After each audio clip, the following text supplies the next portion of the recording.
This is Tara C, and I am going to start reading what is called the Didache. It is the teaching of the 12 apostles. Oop, hang on. Was recently discovered and published by Philotheus, if I can get it to move here. Philotheus Bryennius, Metropolitan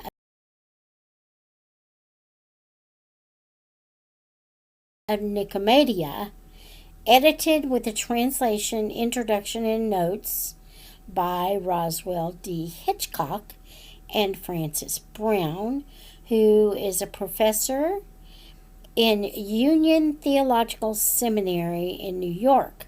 Now, as you can see, it says it was by Charles Scribner and Sons in 1884. So we're talking a long time ago. Here's the introduction. In 1875, Philotheos Bryennius, or Bryennius, then Metropolitan of Syria, now Saras, in ancient Mesopotamia, published the two epistles of Clement of Rome from a manuscript discovered by him in the library of the Most Holy Sepulchre in Phanar of Constantinople. The last 6 chapters, chapters 60 through 65, of the first epistle, and the last 8 sections, 13 through 20, of the so-called second epistle, had never been published before. The date of the manuscript is 1056 AD. As described by the finder, it is an octavo volume written on parchment in cursive characters and consists of 120 leaves. Leaves are like the big pages of papyrus. First comes Chrysostom synopsis of the books of the Old and the New Testament, then the Epistle of Barnabas, then the 2 epistles of Clement, then the teaching of the 12 apostles, then the epistle of Mary of Casobali to Ignatius, followed by 8 epistles of Ignatius, the current 7 besides 1 to the Virgin Mary. The teaching of the 12 apostles, and it's in Greek, which I don't read, occupies leaves 76 through 80 of the manuscript. It now seems strange to us that the document is thus announced attracted so little attention. This same I'm going to call him Bryennius, now Metropolitan of Nicomedia in Asia Minor, has again surprised the literary world by publishing, with an abundance of learned illustration, this long-lost document. It is printed in Constantinople, and the date of publication is 1883. The genuineness of the document can hardly be doubted. It is cited by Clement of Alexandria in his first Stroma by Eusebius, speaking of History 3:25 as, I don't know, that's in Greek too, and by Athanasius in the 39th Vestal Epistle. Bickel and Gebhardt had recently argued that there must have been some such document underlying both the 7th book of the Apostolic Constitutions and the Apostolic Epitome. In 1882, Kravatsky undertook from these sources to recover and reconstruct the embedded earlier and simple document, and with a success of the most pronounced and brilliant character as now tested by the work just published. This document belongs undoubtedly to the 2nd century, possibly as far back as 120 AD, hardly later than 160 AD. The whole tone of it is archaic. It contradicts nothing belonging to that age, corroborates some things which may henceforth be more strongly emphasized, and adds some things for which we may well be very profoundly grateful. The present editors are happy to be able to put this teaching of the 12 apostles promptly before the American public. The text has been carefully edited. The translation will be found to be studiously literal. A few notes have been added, which is hoped may be of service both to the students and to general readers. This is by Roswell D. Hitchcock and Francis Brown, March the 20th, 1884. So, now I'm going to show you something. It actually has the Greek text. And as you can see, I cannot read any of it. I need to learn how to read Greek, right? It almost looks like the printing of our foreign exchange student who is from the Republic of Georgia. And they have an alphabet that looks similar to this. So I'm going to slide through all of this 1 second as it loads.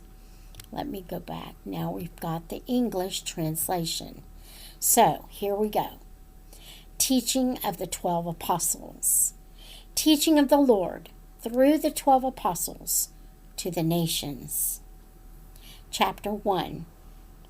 2 ways there are, one of life and one of death. But there is a great difference between the 2 ways. The way of life, then, is this. First, thou shalt love the Lord, love the God who made thee. Secondly, thy neighbor as thyself. And all things whatsoever thou wouldst not have befall thee, to do not to another. Now, of these words the teaching is this. Bless them that curse you, and pray for your enemies, and fast for them that persecute you. For what thank have ye if ye love them that love you? Do not the nations also the same? But love ye them that hate you, and ye shall have no enemy. Abstain from the fleshly and worldly lusts. If anyone give thee a blow on the right cheek, turn to him the other also, and thou shalt be perfect. If anyone compel thee to go 1 mile, go with him 2. If anyone take thy cloak, give him thy tunic also. If anyone take from thee what is thine, ask it not back, for indeed thou canst not. To every one that asketh thee, and ask not back, for to all the Father desires to give of his own gracious gifts. To all the Father desires to give of his own gracious gifts. Blessed is he that giveth according to the commandment, for he is guiltless. Woe to him that taketh, for if indeed one taketh who hath need, he shall be guiltless. But he who hath no need shall give account why he took.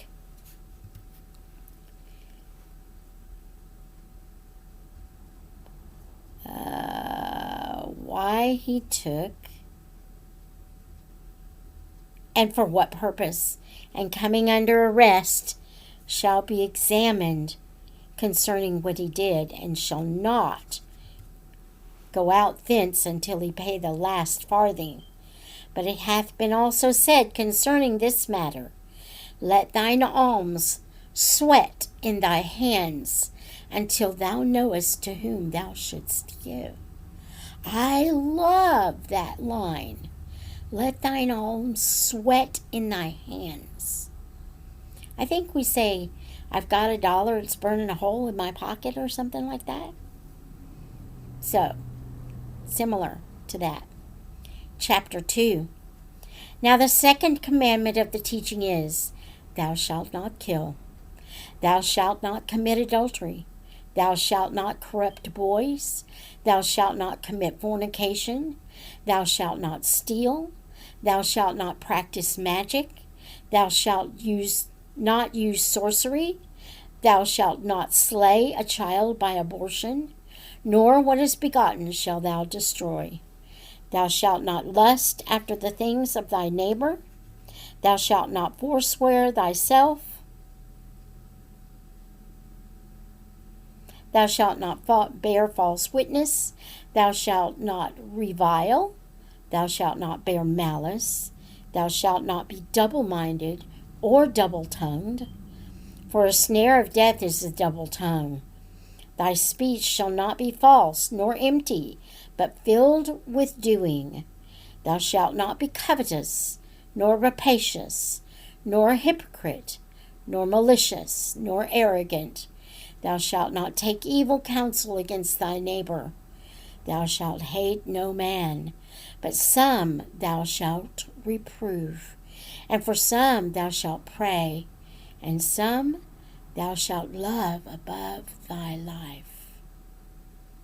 Chapter 3. My child, flee from every evil thing and from everything like it. Be not inclined to anger, for anger leadeth to murder, nor jealous, nor contentious, nor passionate, for all these murders are begotten. Oh, for all of these murders are begotten. My child, become not lustful, for lust leadeth to fornication, nor foul-mouthed, nor lofty-eyed, for of all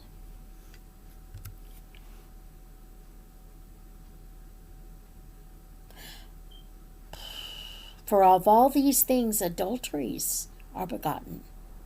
My child, become not an omen watcher, since it leadeth into idolatry.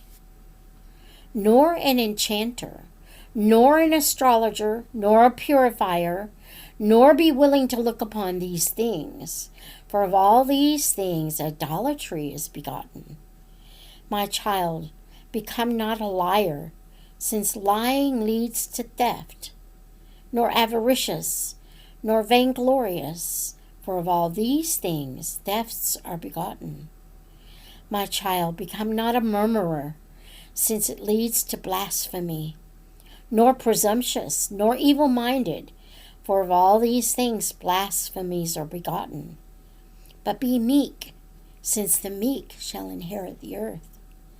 Become long-suffering and pitiful, and guileless, and gentle, and good, and tremble continually at the words which thou hast heard. Thou shalt not exalt thyself, nor permit overboldness to thy soul. Thy soul shall not cleave to the high, but with the righteous and lowly thou shalt dwell. The things that befall thee, accept as well wrought, knowing that without God, nothing occurs. And I'm going to stop here for today. So until next time, just remember to be still and know that He is God.